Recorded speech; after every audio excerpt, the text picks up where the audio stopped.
Hello, everyone.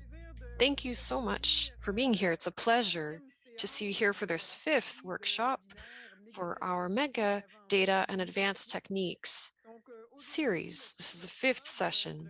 Today, it is October 13th, and I'm happy to welcome Carl St-Pierre here. I have worked with Carl for a long time. He's going to give us a workshop today on problems, research questions, and data modeling and analysis. So Carl St-Pierre, he's a statistician. He has been working at Polytechnique for over 25 years. He has a lot of experience. So without further delay, let's welcome Carl.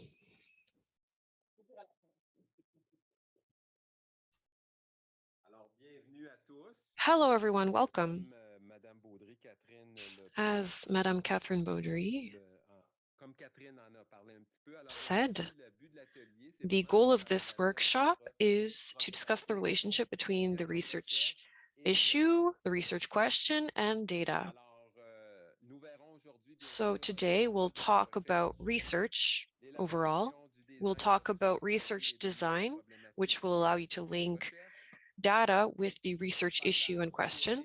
We'll go through how to go from theory to an empirical approach and what kind of data we need for this empirical framework, types of scales, data collection methods, and what we do with the data once we have it. So data cleaning and generation of research variables that can corroborate or not our hypotheses. So let's talk about research first of all.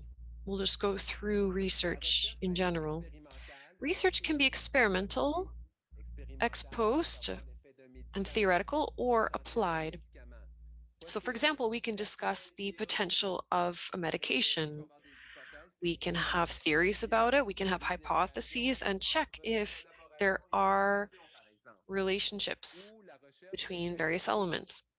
Or research can be applied. So there could be a problem that is directly affecting communities of practitioners. For example, we might want to improve the ways that they work. So we'll have applied practical features that we'd like to apply after our research. We can have a systematic study. We could try to get data in order to answer certain research questions. So ask yourselves, is your problem theoretical or applied? So theory is simply a concept issue, a relational issue between different theoretical concepts. It could be a methodology problem. Who is going to be using this research? Researchers, people who use this knowledge, people in the field. Versus applied, this is more focused on professionals. We're trying to solve an immediate problem with applied research. For example, we might want to improve work processes by observing the way that people work and changing their work flow in order to create a more efficient work method. So now let's talk about the goals of research. We want to witness what we observe, describe what we observe, explain phenomena, and predict what might happen. For example, if I give a research team $100,000 more, how much do I increase their probability of publishing? So for example, we might evaluate this relationship between financing and publication. Now let's also talk about data publishing. So what do you have in your report? You have the introduction, you have the body of the report. So that's what we're really going to focus on today, is the body of the report. So the literature analysis, research method, and results. So if I could take the research issue, my research question, and relate it back to the data that I need, It's in the body of the report that we're going to describe this relationship. And at the end, you'll have a discussion and a conclusion. So let's talk about the body of the report. The literature review. So this is a presentation of the projects or the research that has already been done and previous studies and results. This is a qualitative analysis. You can evaluate these studies and see if there are still unanswered questions and say why it's important to answer them. So you might bring up an issue, might make observations, and then have a research question. And afterwards, you might try to respond to this question. So you present the research that your research is referring to, show what's already in the literature, bring up points that have been made already. You can show the gaps that exist in the research, so what hasn't been looked at yet, and how you and your research will contribute to advancing research. Now let's talk about the research method. So how will you do your research? It's not the what, it's the how, the tools that you're going to use, the resources you need. How can you respond to your research question?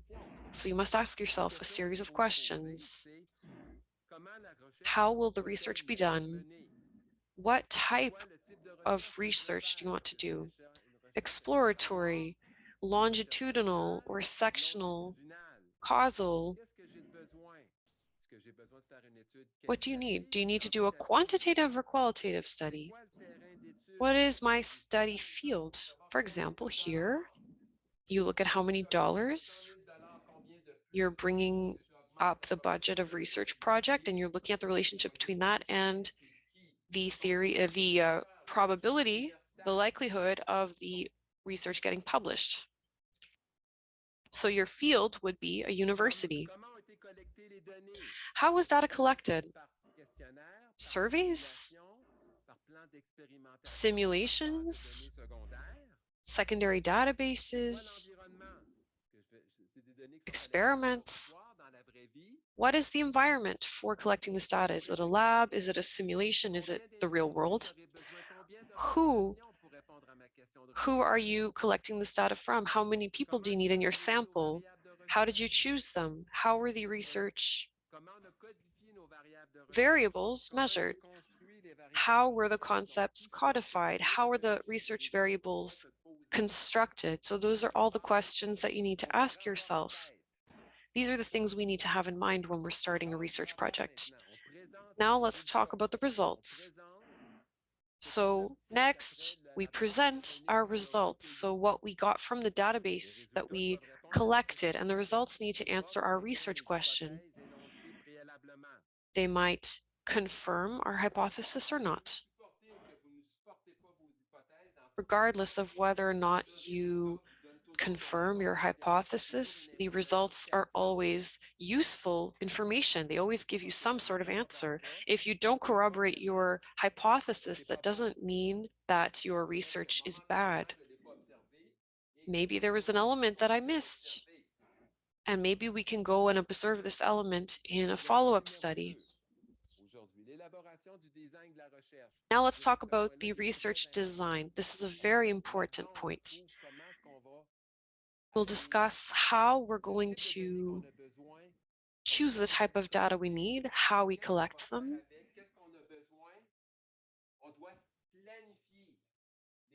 We need to plan the data that we need in our research design. So this is the stage where we design our research and plan what kind of data we need according to our needs. So this depends on your research issue and your research question. It's important to design your research effectively. The more you think about it and really take time to do this part well, the more you'll anticipate potential difficulties or problems, and the better you'll be able to solve those problems if they come up. So, research design. The most important thing here on screen is the last sentence. So planning your research project from the hypothesis all the way to the analysis and interpretation of the results. You must plan all of this very carefully. This is all something that falls under the category of research design. So this is something that's going to help you choose the type of data you need, how you're going to collect them, and how you're going to then use them to answer your research question. And you must also think about the conceptual framework to specify the relational variables. So here's a graph that shows you this process. So you identify, first of all, your research theme, your research topic.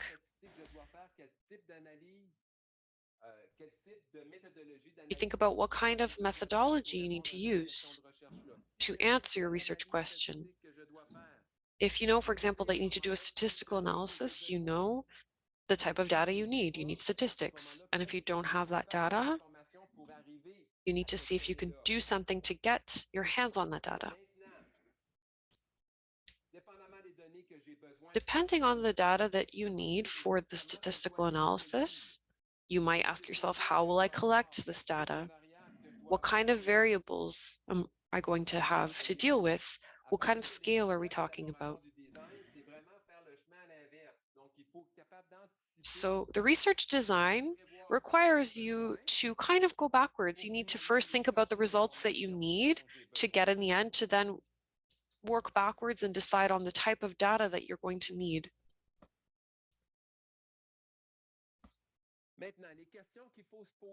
Here are some questions that you should ask yourself regarding the results or regarding the method for analyzing the data. So this depends on the results you want, the hypothesis you have, the type of data you have.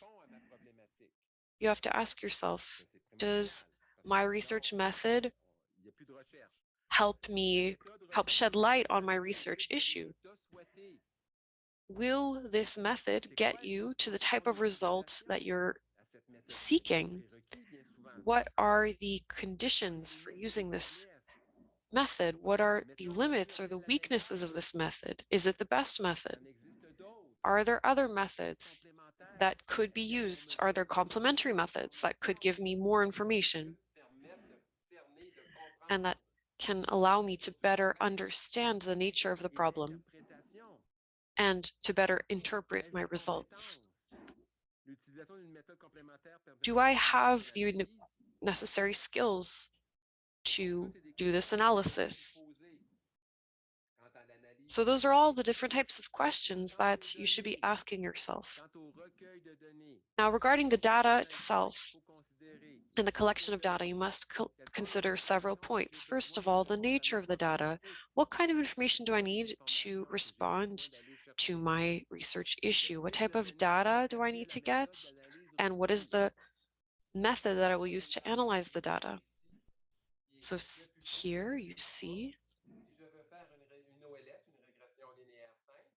for example, if I want to do a linear regression, I don't have the right data here in this example to do such a regression. Next, collection method. Is this method adapted to my research issue? Does it allow me to collect the data that I need and to do the proper analysis that I have planned for?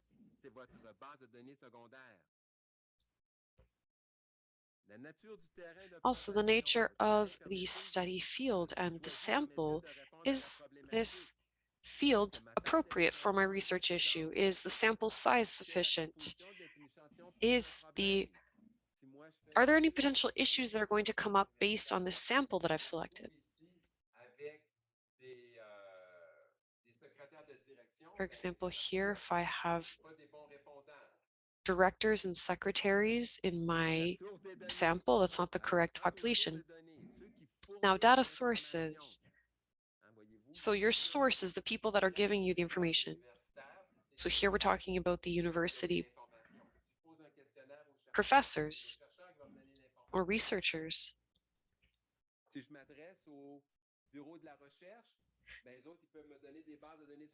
For example, if I'm working with a research office, they could give me secondary databases and secondary information that could be useful for me.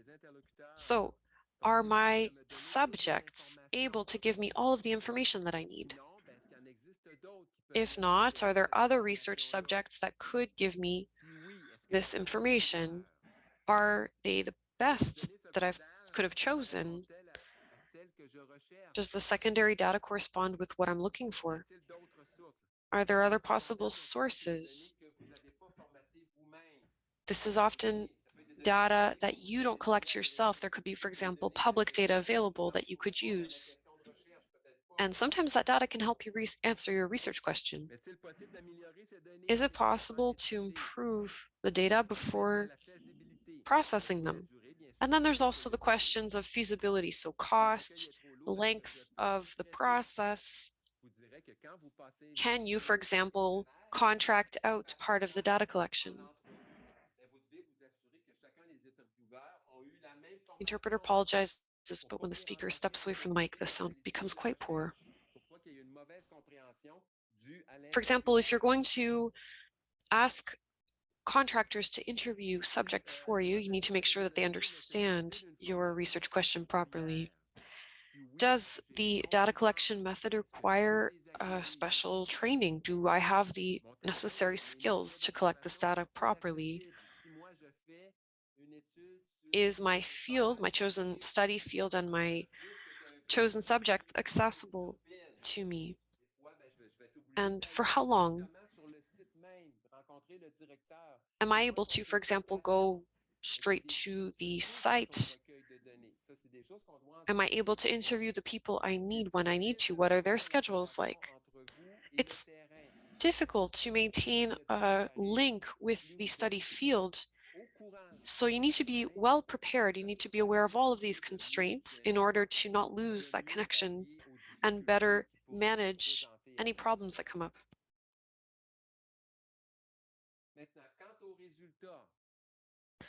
The results now. Do the results that you expect to get answer your research issue? Are they in line with the literature review that you did? Is there anything you need to go back and look at because something came up? Is there something that you observed that wasn't in the literature review? What is your contribution to the field? What is your contribution and the contribution of your results to the research that already exists? What is the degree of generalization or understanding of the results that you can offer? Could you scale your results to make a more general observation, for example? Here's an example of research design. I'll read it with you. I find this example quite useful. So, the research issue here is to explain why directors resist an OPA. An OPA is a control takeover. So we've got three theory. We've got the agency theory, the strategic choice theory, and the theory of the hierarchy summit, or the upper echelons theory in English. And there are 5 different possible hypotheses. And so you can use these hypotheses and interview people within a company to see which one they fall under. So a hypothesis test is the chosen method. Data collection. So 2 sources are going to be used. So archival data and secondary financial data.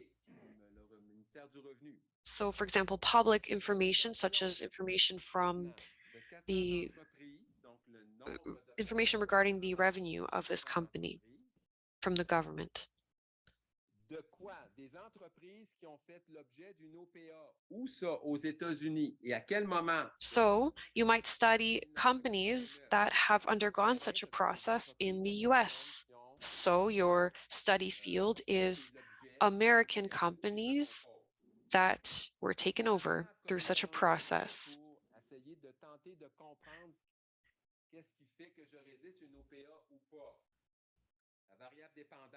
And then you also have to decide what falls under the category of an OPA and what doesn't. Did people resist or no when it came to this takeover?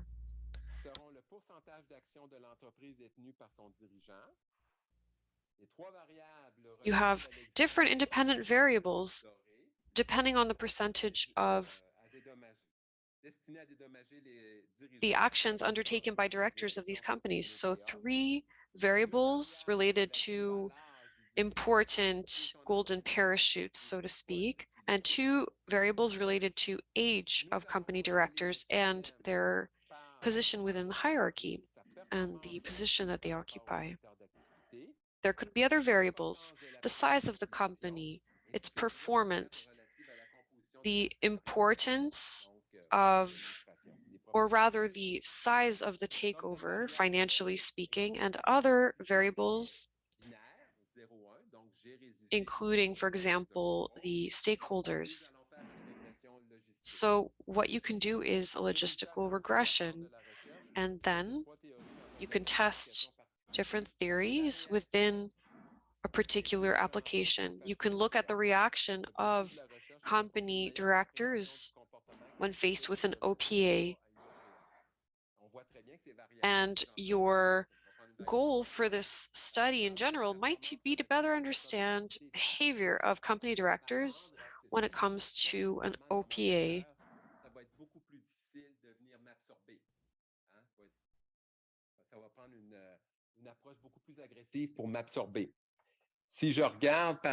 So you need to look at the characteristics of different respondents. For example, if someone is younger within the company, it might be more difficult to contact them.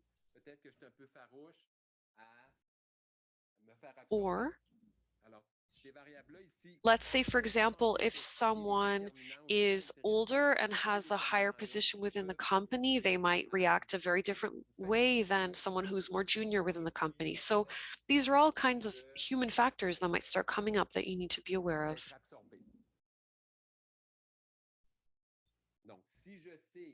So with the results you get, if you do a logistical regression, you need to have a dependent variable, a binary variable. So for example, was someone absorbed under the takeover or not? And then you use that variable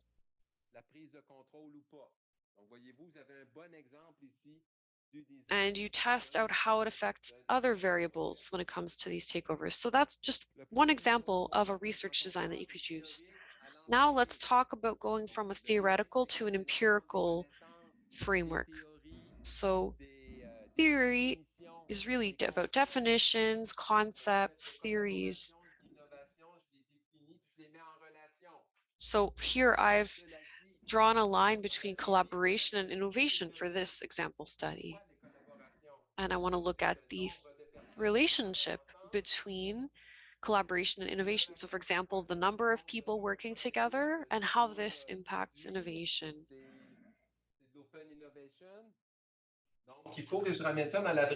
So basically, I need to then go relate this back to the real world and measure those theoretical concepts.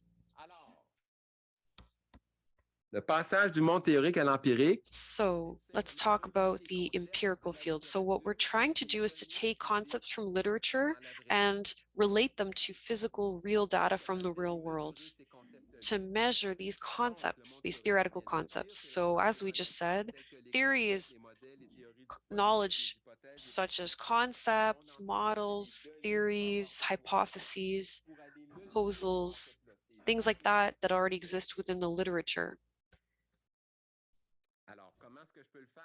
So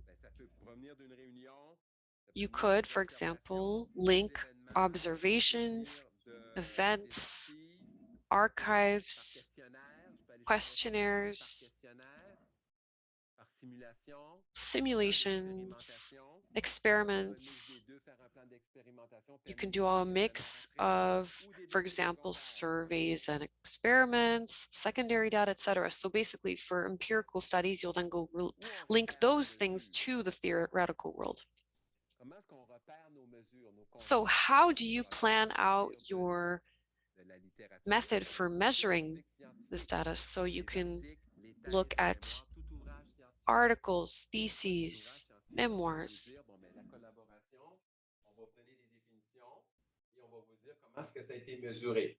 You can read these different articles and see how the researchers linked the data to these concepts. So you can see basically what's already there. And often you'll see all kinds of different studies, but some methods might be better than others. So you can look at the data and thus choose your indicators.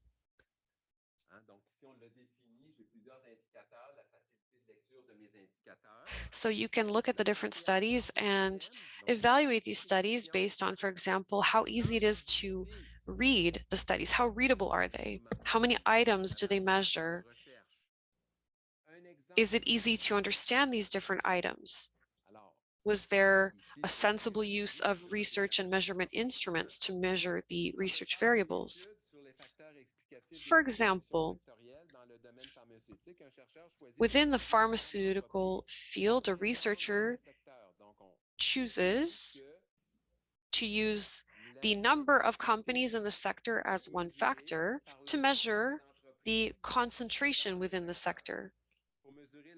So this is one example of such a study. So the intensity of concentration within a sector.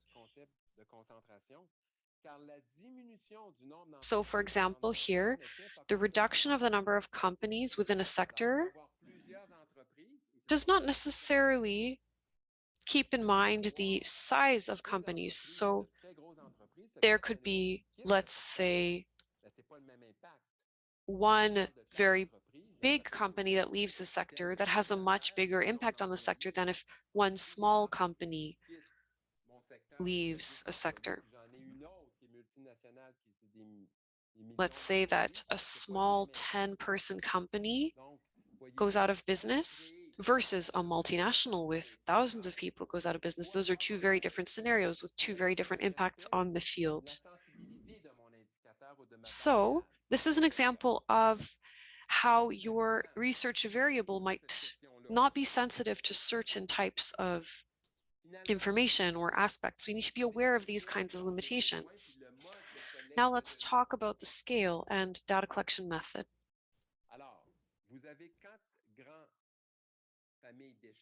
You have four scales, four big families of scales. You've got the nominal scale, the ordinal scale, interval scale, and the ratio scale. So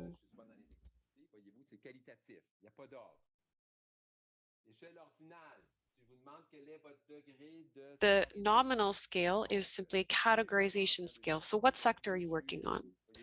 Then an ordinal scale or an order-based scale is simply a matter of degrees. For example, degree of education. Did someone do primary school, secondary school, university, higher education within university? So those are non-metric scales. And then we've got the metric scales. We've got the interval scales, for example, categories, brackets of income, let's say. And then you have the ratio scale. So percentage, for example, what is the percentage of your income that you pay for housing? That's one such example. Le recueil de données. Data collection can be primary or secondary. Primary data are gross data. Is data we have collected by ourselves that were not formatted or aggregated or added to anything. So how can we give examples through case studies? Information is collected on one site or several sites with several people. We can collect them. Then through surveys, questionnaires, the information is collected through samples, and then through experimentation or quasi-experimentation, so information collected in the lab or in the field, and finally through simulations, so the information is collected at a particular site for example, we will look at the performance of a new type of engine. We will simulate it make simulations at different wind speeds, temperatures to see its resistance. Secondary data, this is data that where you have not collected the primary data. It's data that's already formatted, corrected, published, aggregated. The best example is official data from Statistics Canada on individuals' income or household income, on health, for example. These data were formatted and aggregated. You can't go back to the source.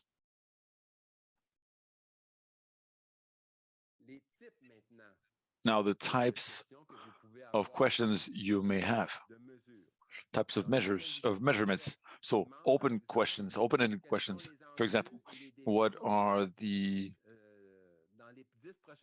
issues and challenges in the next 10 years in environment? What are the environmental issues for the next 10 years? I'm asking you this question. I can have several answers. It's an open-ended question. You can answer whatever you want. I'm not guiding you. A pre-codified open-ended question, different from the open-ended question, is that this question, for this question, we already have a codification grid. No matter your answer, I can already insert your answer in a grid. Then we have binary questions, dichotomic questions. What gender are you? Masculine, feminine? Simple choice, closed question. So, for example, choose through this list of answers. And the last type is multiple choice, closed question. So, for example, you have a questionnaire with multiple choice. And then after the questionnaire, another data collection mode is experimentation. Experimentation especially helps in answering this question, this type of question. What is the impact of X on Y? There's a causality relationship. That's a privileged way to see if there is any causality. But to determine causality and to have an experimental plan, you must check the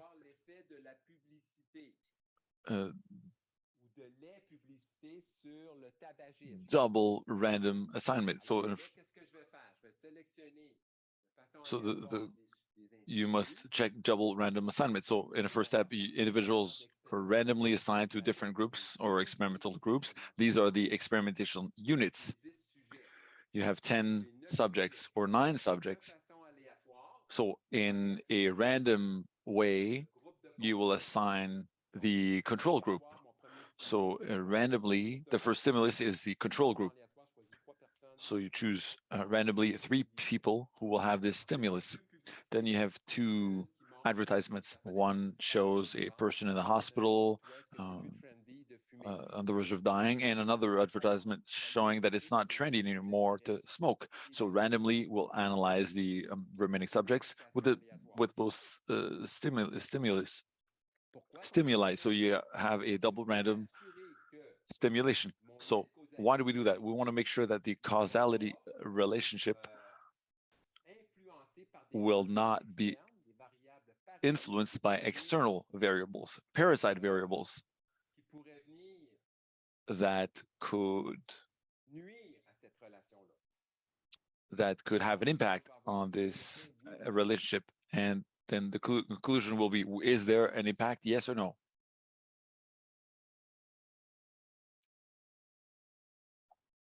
Quels sont les types d'expérimentation? What are the types of experiments? I've indicated a few. The classical experimental plan. You've got the plan before, after, and the Solomon plan.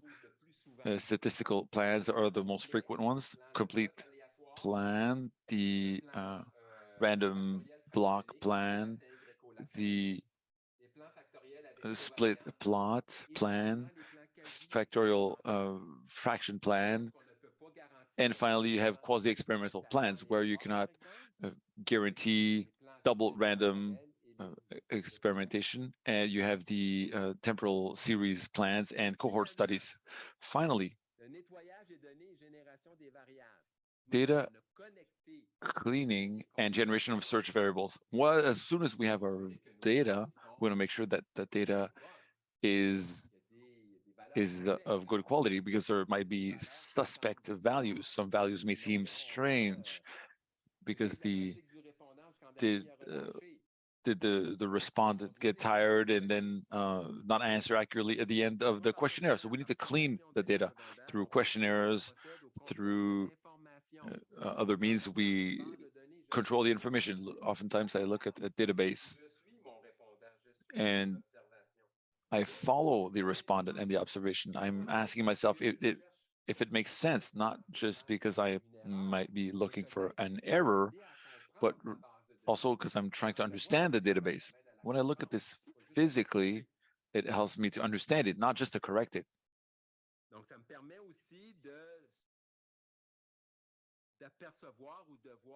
This also allows me to find the data that seems suspect or strange.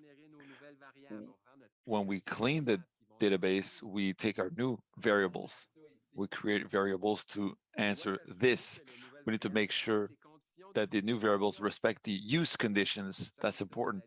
Each statistical analysis method, when we do inference, there are always prerequisites that need to be checked. For example, normality of variables.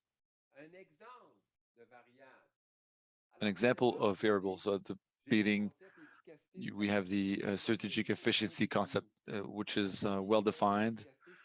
We're told that strategic efficiency is measured by two theoretical dimensions that we're still defining: commercial performance and financial performance. What's of interest to me is the dimension of the financial performance. So it might be measured by sales. I need two indicators: sales and profits. The research variable is performance. You see, I'm going from theoretical to empirical. Performance and commercial is theoretical, and the empirical is going to be the index. Profits divided by sales, that's the index I will use. Oftentimes, when we have questionnaires, things are not so direct. We work with psychometrical scales. Here is an example. We've measured communication and the degree of participation in project management. These two dimensions are measured by the following items. In communication, you have 10 items that measure communication within the process and the level of participation in decision-making. You have 5 items that measure this dimension. The privilege scale has 7 anchoring points. First of all, completely agree to 7 completely disagree. And the way to seize the concept, communication concept, will be the average of the 10 or 7 items. It'll give you a score from 1 to 7. Same thing with the participation level in decision-making. We will obtain the average. Literature says we take the average of 5 and we have a validity of the measure. It has a good representation of the participation level in decision-making. When I say literature, well, it's because in communication, you have the reference on the first line, which is the PDP. You also have the references of people who worked on this measure and who worked on the validity of the measure, and who said that if you take the average of these 10 items, you have the validity of your construct. à la finale, l'étape finale, où ce que So je this is génère the final step where I generate de recherche. my research variable.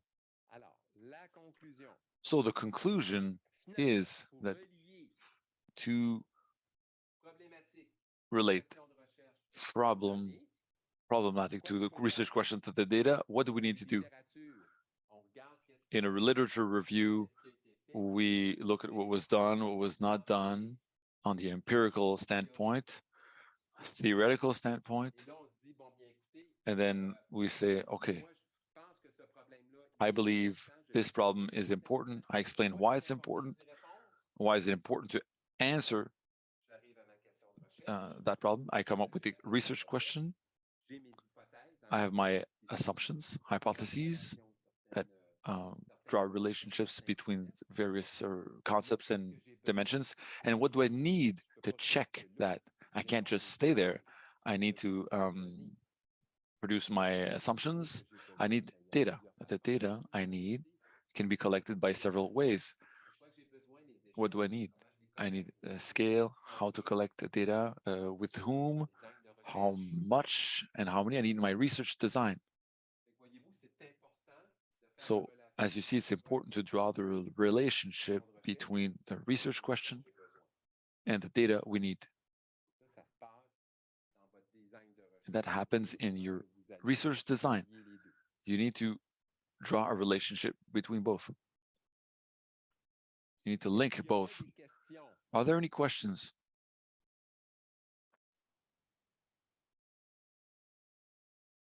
Oui, Alvar. Yes, Alvar. Oui. Click on the button for the translators to hear you. Oui, puis on te voit aussi. Yes, and we can see you too.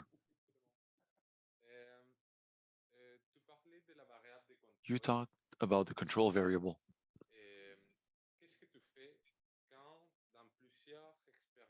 But when in several experiences, the variables are the same, but the control variable changes, what do you do? 'Cause I understand the idea behind the control variable. But let's say you have 100 experiments where the only thing that changes is the control variable because the researchers decided to change the control variable to use one or another. How can we make sure by doing a literature review, by producing our own methodology proposal, which control variable we will find and use when we've seen that the most important variable in the mathematical model where you do your research was used left and right, and they changed it constantly. I'll try to summarize this. Please correct me if I didn't understand the question appropriately or if I am straying away. When you say that you have several experiments, what do you mean?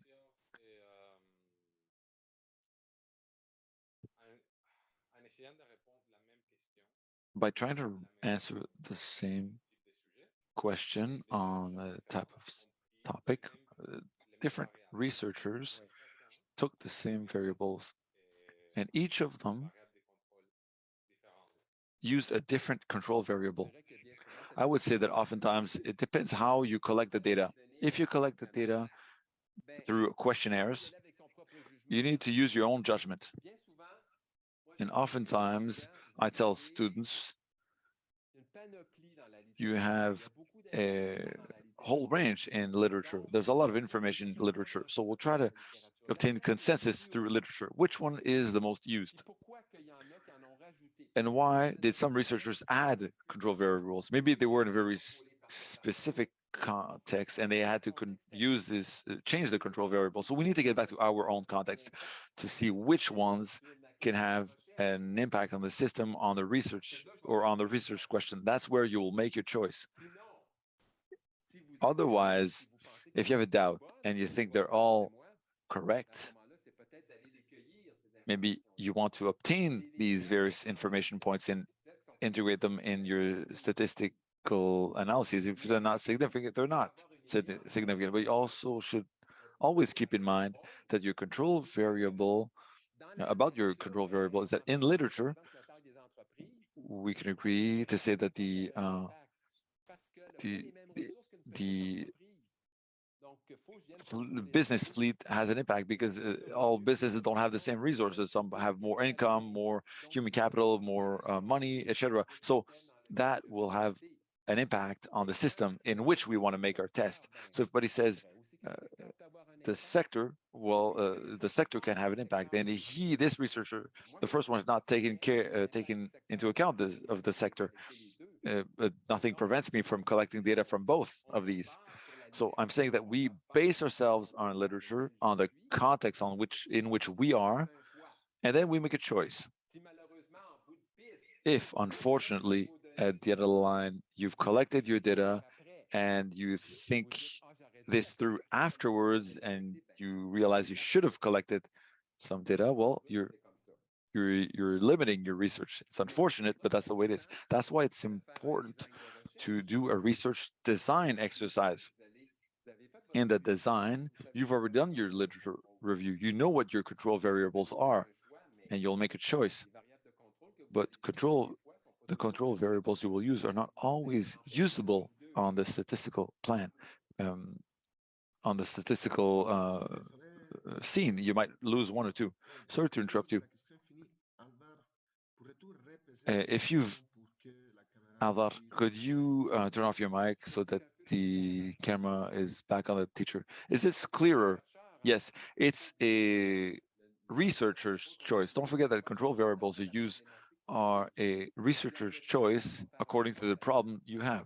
If you have several, you'll make a choice. You'll take into account the context, but among the choices you'll use, maybe this won't apply either to your research design. Maybe you won't be able to do so. You have to keep that in mind. Yes, the researchers' choices may be highly contestable and contested by other researchers. If you say, "Oh, they use control variables because it's a researcher's choice," and other researchers don't agree. Anyways, I'll answer you. If a reviewer tells you, "Why did you choose this control variable?" There's a reason. And this reviewer will tell you, on top of that, read this or that article.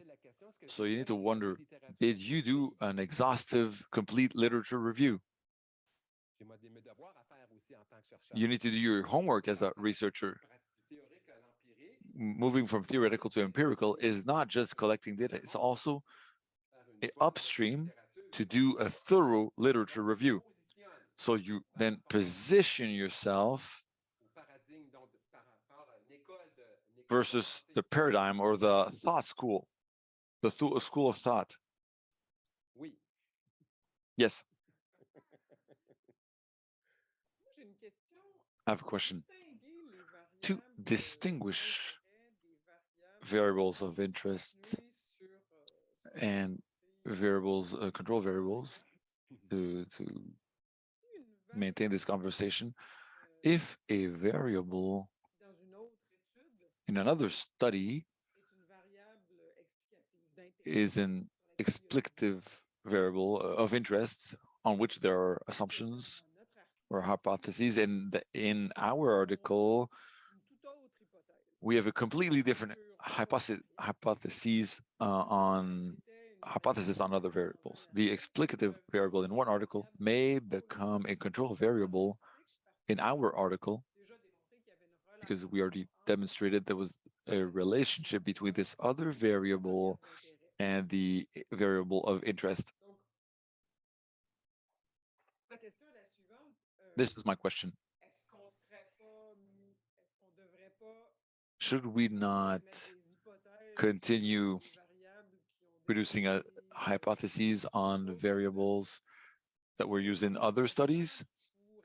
Or should we take for granted that these studies are valid and that these variables are explicative variables and that the relationship between the explicative variable and the variable of interest was already demonstrated so that we know there's a relationship? So as it's not our research question, we use it as a control variable, and we can then look at the or study the other variables.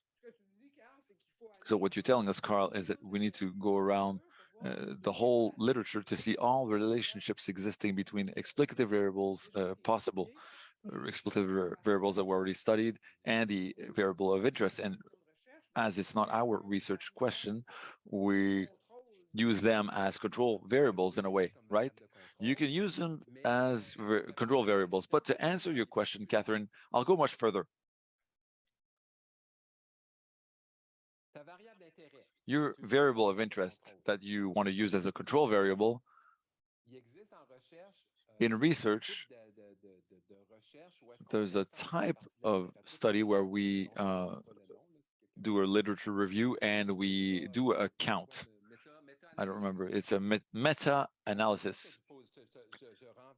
So I'm going to answer your question and ask another question through that. If your variable of interest was always demonstrated over several years in several contexts that it was always significant and positive, I would say that I have no doubt and I can use it as a control variable. Now, if there is little literature, I'll be more careful. If in literature we found a positive impact and I do not note any impact, now, is it a spontaneous phenomenon? Is it a contextual phenomenon? Did something happen, making it so that it did not come out? Of course, I don't have any hypothesis about this, but I will indicate this in my results that I did not, even though I don't have any hypothesis, I will say that this variable doesn't have any effect. The question that must be asked is, can I use this as a control variable? I would say that I would use it as a control variable if it was heavily validated by literature.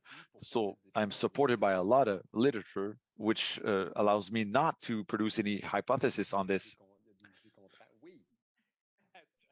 Yes. Yes, you're generating questions. My question then is, what do we do if literature contradicts itself? Thank you. Well, listen, I would tell you that oftentimes my experience tells me, now it's my experience speaking, there are several pillars of literature. When I do a literature review, my goal is not to start off like this. It's to start off like this. I start out wide and I get close, I concentrate, and I focus on a period of literature. Yes, of course. It's a researcher's choice. And I explain why I do this way. Yes. Go ahead.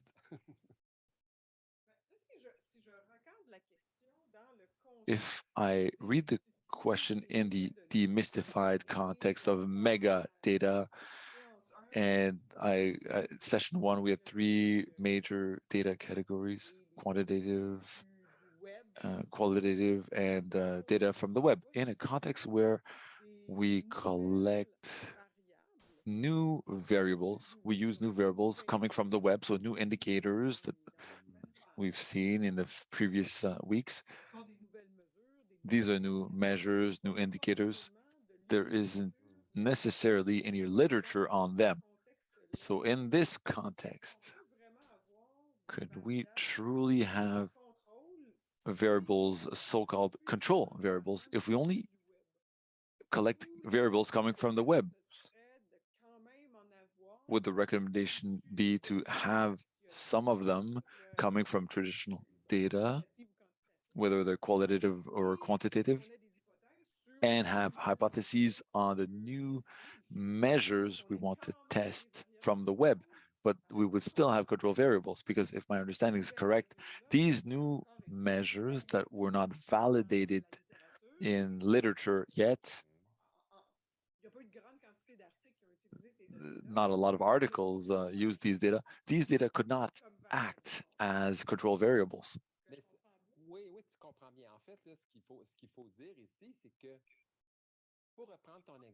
To use your example of the web, you can't say that you're you'll be in inference. You'll be in exploration. You'll give us the first snapshot of what you see, and your first snapshot, you've observed it.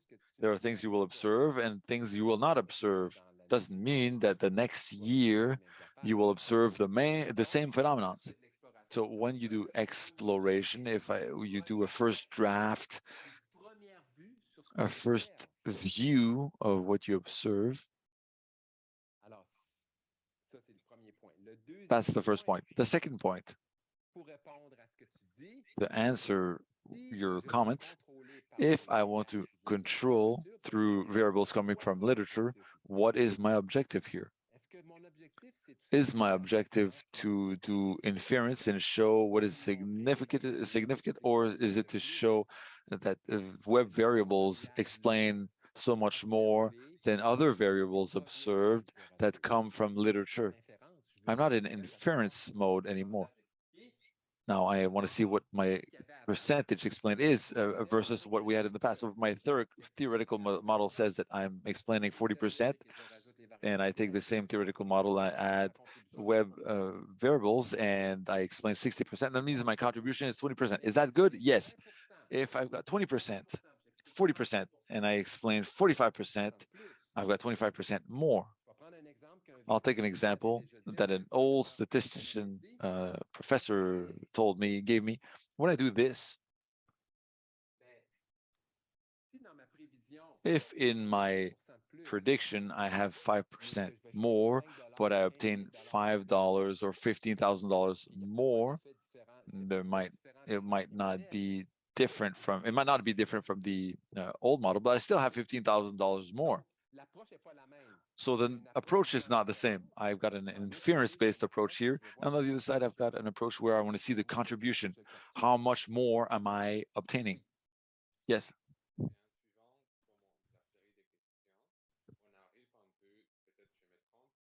But I may be wrong. Inaudible.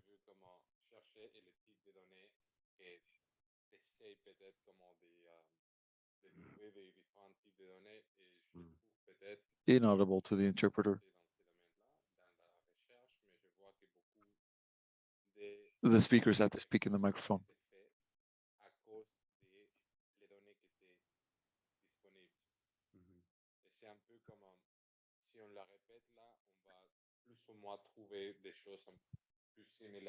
If we repeat it, we will more or less find similar things. I'll go further than what you're saying. Because both of you, what you're explaining is related.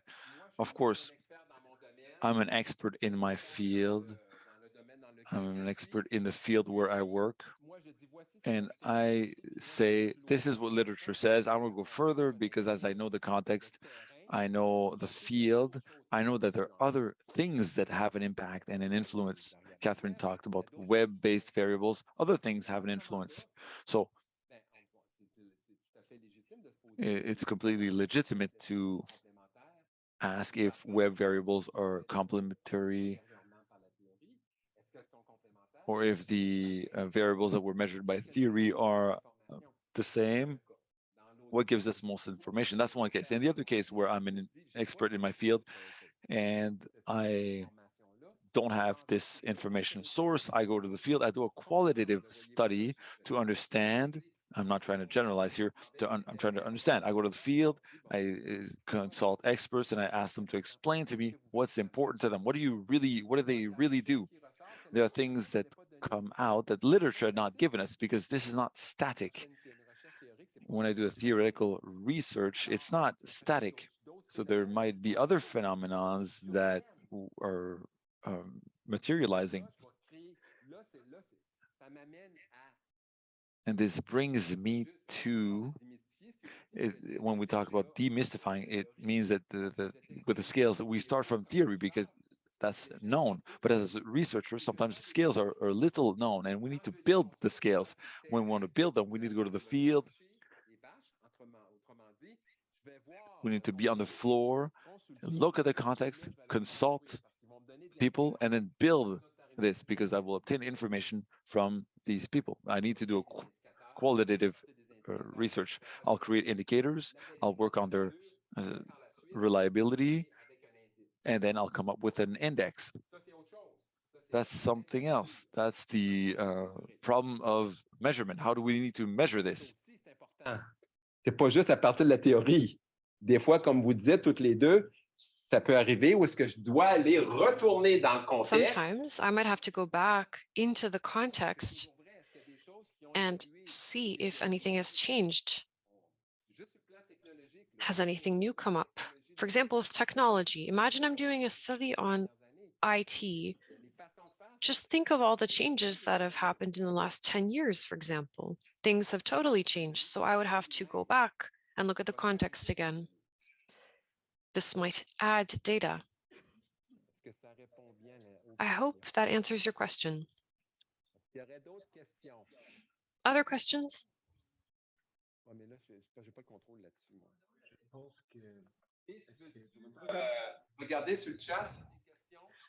Would you like to check the chat box if there are any questions on Zoom? At the moment, there are none, nor on LinkedIn. I think that we should move along, although please, anybody who's listening online, please do feel free to keep sending in questions. Carl will move on to the exercise now. He'll present the exercise to you, and then we'll put you into groups for 20 minutes. And you can do this exercise in your group.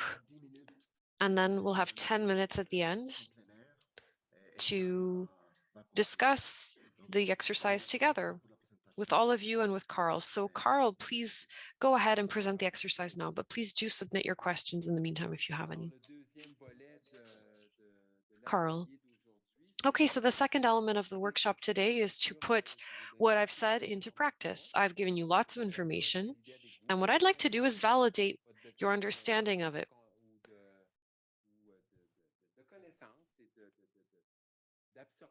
See if you've absorbed the material today. So I'll ask you to split up into groups, maybe one side over here, one side over there, and I'll read this example with you. And then you'll have 20 minutes or so. And then I'd like to hear from you afterwards what you got from this question. What are your recommendations? And at the end, I'll give you what I found. I'll give you my findings. So, example. You've got the document reference. There is a link posted online for you to go look at it. So over the last 10 years, we've noticed that the average weight of newborns has been decreasing. So a Canadian research team has decided to look at the determinants that could influence newborn weight to understand this phenomenon. The literature tells us that this weight should be around 3 kilos. And other parts of the literature have shown that a baby's weight depends on the age of the mother and on whether or not the mother smokes and her smoking habits. So the literature has already done an analysis on this question and has come up with certain conclusions. These two elements negatively affect the growth of a baby within a mother. And so those are determinants that could increase the probability of a child born weighing less than 3 kilos. So that's a variable that we'd like to look at. So the variable that we'd like to use is, does the baby weigh less than 3 kilos or not? And the question is, what are the characteristics that increase the probability of a baby weighing under 3 kilos at birth? To answer this question, let's look at this methodology now. A pan-Canadian study is done among women aged 18 to 55 within the 11 most major cities in Canada. So Toronto, Montreal, Calgary, Ottawa, Edmonton, Mississauga, Winnipeg, Vancouver, Brampton, Hamilton, Quebec. So these are the most populous cities. Random sample of 1,000 women was selected within the different medical inventories of the ministries of health of the respective provinces of these cities. And so the age of the mother and the weight of the child were collected. So according to you, in your opinion, what extra data or information would you need in order to answer the research question? So apart from the age of the mother and the weight of the newborn, what other information do you need? And how can you get this data? How can you collect this information? What is the source? What do you need to do? How can you get your hands on this information? Are there any questions about the exercise? All right, I'll ask you to team up, please.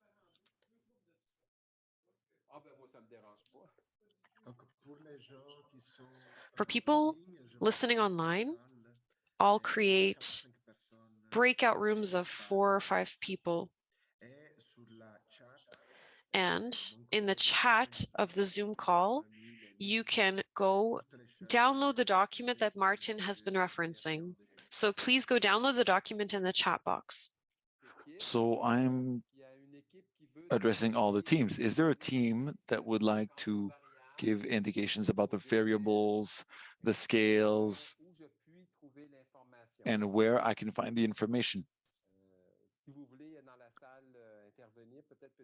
If somebody from the room would like to intervene, click on the button so that we can hear you. Davide, can we still hear? Should we still wait? Yes, press on the green button.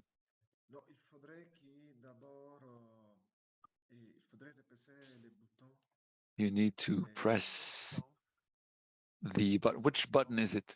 Press on the button. The green light should turn on. Can you hear me? Davide, can you hear him? Not really well. Not really well, but we can hear you. Yes, Alvar, speak louder.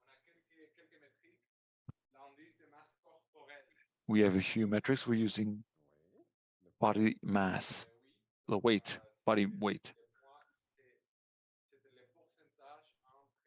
It's the percentage between the size and the weight. I'm sorry. Maybe I found the problem. Can you press your button? Armand? Armand, please press the button.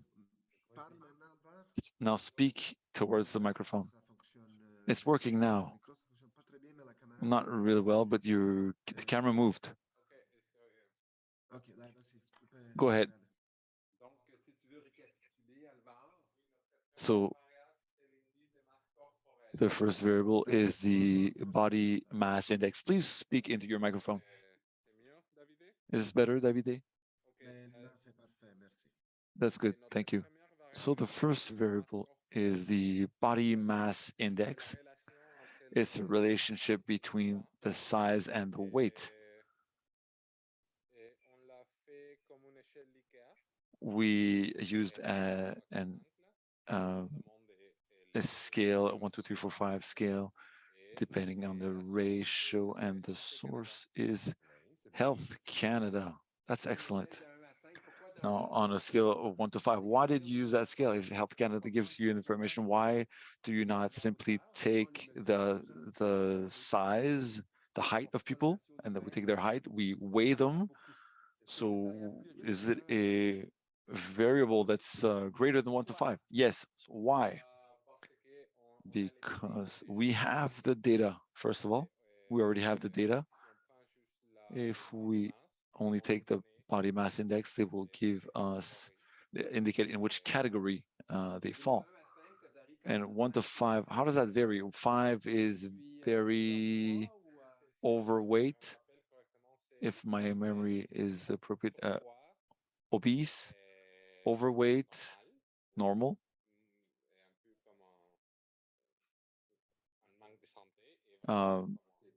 Thin, with bad health, and very thin. So it's a normal scale. Great. Did you have other, are there any other proposals? Alvaro, please press the button once again. Oui. Oui, donc nous, on avait Okay, well, we asked how many cigarettes the mother smokes per day before and after pregnancy, the brand of cigarette. So perhaps there's a special chemical product that is affecting the baby, the weight of the mother's origins as well, her ethnic background.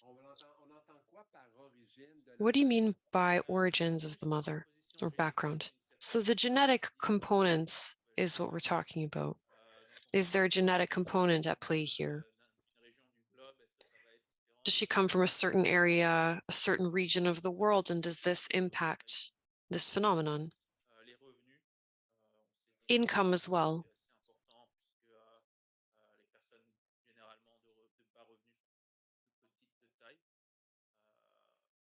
Income can really play a role, especially in one's diet. Yes, income does play a role in one's diet or their eating. Yes, the length of the pregnancy as well, the duration of the pregnancy. Of course, if the baby is born preterm, they're going to weigh less. Okay, so you're going to control this in terms of the number of weeks. Yes, that's correct.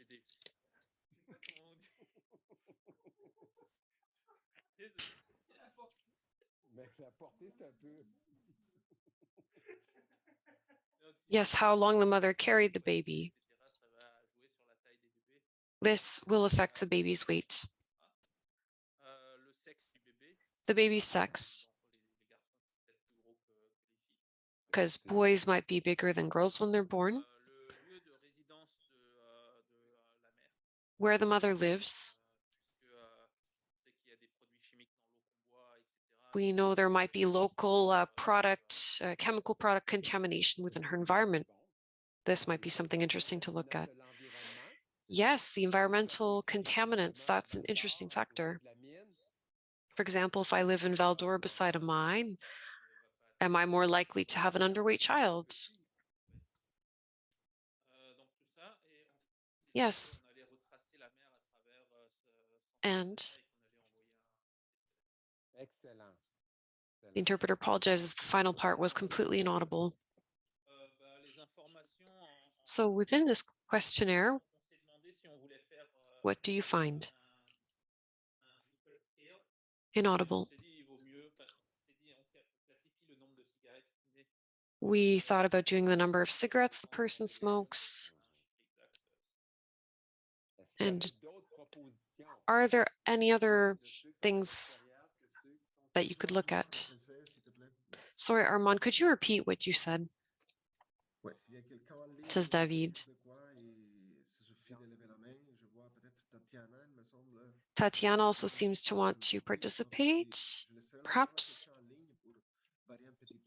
Let me allow someone online to take the floor for a bit. Tatiana, yes. I could suggest a few variables that my group talked about. For example, cigarette consumption or smoking. We've also thought about asking about drug use, so other drugs. Excellent, says Carl. Yes, perhaps a yes or no question. We could have a dichotomy-based question and then perhaps some other more specific questions. Alcohol as well. Excellent, says Carl. Yes, so alcohol consumption could be another factor that we look at. Also, the household income was already mentioned, I believe, right? Yes, indeed it was.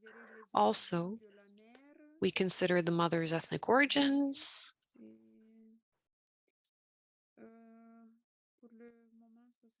That's it for now.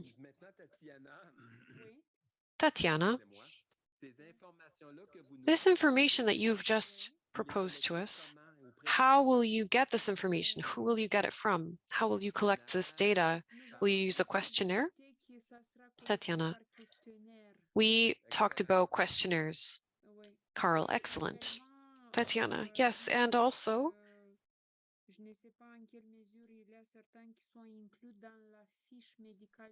Some of this information might be within the patient's medical file already. Carl, yes, don't neglect that important gold mine of information. The mother's health file can give you all kinds of data. Excellent, Tatiana. Good job to your whole team. Alvar, please go ahead.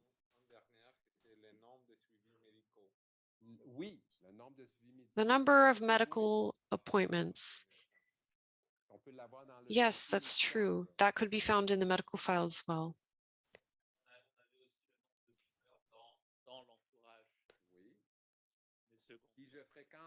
The number of cigarettes smoked within the entourage or within the network of the mother. Carl, yes, I hadn't thought of that, but that's a great idea. How many people are smoking within the mother's network, within her life? Anybody else wish to speak online, in class? Does anyone else have any suggestions?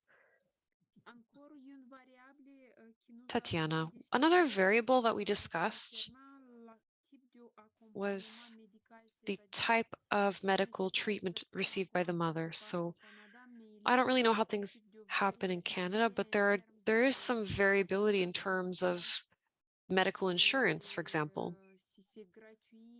Is medicine free or not?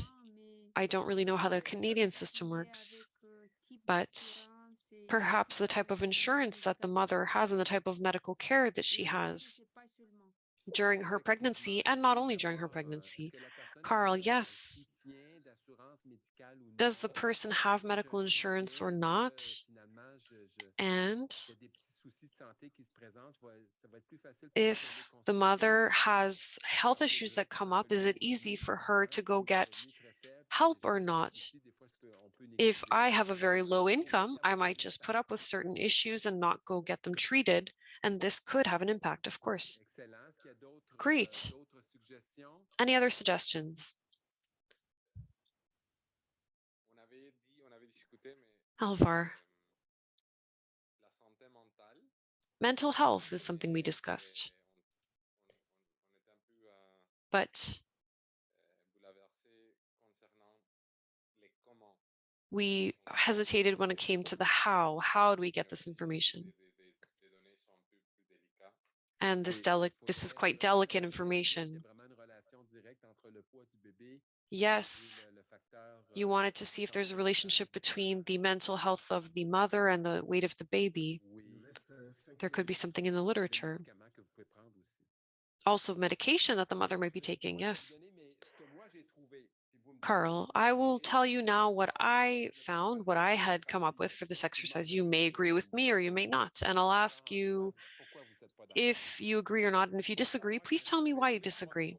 So I had 3 sources. Medical file, as Tatiana said, as a secondary piece of data, questionnaire, and environmental data. So I could go ask the Minister of the Environment for data on the region. Was there a spill, a leak? For example, Lac Mégantic, there was the big explosion. So let's start with the medical file. The number of weeks of pregnancy, the mother's weight over the last 3 weeks. The blood pressure of the mother, does she have blood pressure issues? The types of problems observed by the mother which are related to pregnancy potentially. So any medical problems, prenatal problems, so before the birth, did the mother have to, for example, go on mat leave sooner because she was having health issues with her pregnancy?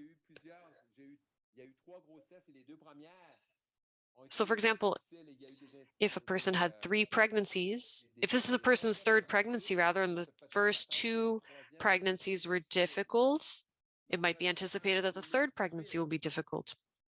Number of children before 2018. Did the woman have other children previously? If yes, how many? The number of miscarriages that the woman has had. Has she miscarried before? This could affect the quality of the pregnancy. and the precarity of the pregnancy, any major medical issues that could affect the mother's health, and we could create binary variables with this. So cancer, coronary disease, blood diseases, diabetes, heavy, complicated illnesses that could play a role. Also, the mother's postal code, the type of medication that she's on. So then my primary data would come from a questionnaire administered between 11th of January and the 15th of March, with 3 reminders among the 1,000 women sample. So the number of children she had before 2018, the number of miscarriages, high-risk pregnancies, yes or no, average family household income, marital status, diet. Does the mother smoke? Does she drink alcohol? If she smokes cigarettes, so if she answers yes to the first question, how many cigarettes per week? Does she use other illicit products such as drugs? Education level, type of work. Does she own or rent her home? What neighborhood does she live in? And then environmental data. So public archives, were there any contaminations, any leaks, any pollutants in the environment over the last 3 years? And if yes, what kind? Because some might be much more harmful to the health of the mother than others. So any questions?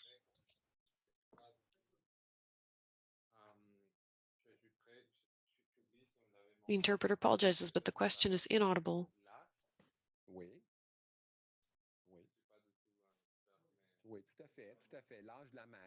Yes, the age of the mother, says Carl. Yes, we said it earlier. This could be in the medical file. This could be part of the questionnaire as well. In the questionnaire, there might be some questions that refer back to the public data that we have, because this helps us to link the answers to the person. I have a comment rather than a question. In the last session, we talked about very personal, highly personal data coming from different sources. If we accumulate this data, we might get a lot of personal information on one person, and the person might not even be aware that we have this information on them. I think that there needs to be research done on this phenomenon. So companies and individuals who are collecting these data, and then this is even more important for megadata. When we collect data for which the person didn't necessarily give their consent, or rather didn't give consent to pair the one set of data with another set of data, let's say, this is important. We talked about this in the last session. That's an ethical question in itself.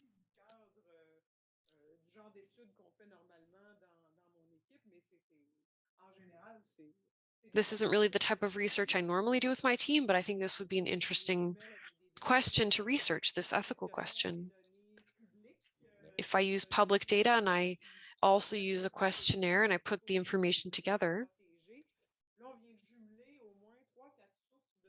I basically match 3 or 4 different sources, and this creates much more personal information and much more extensive information on one person. We need to be very careful. All kinds of things are possible with this.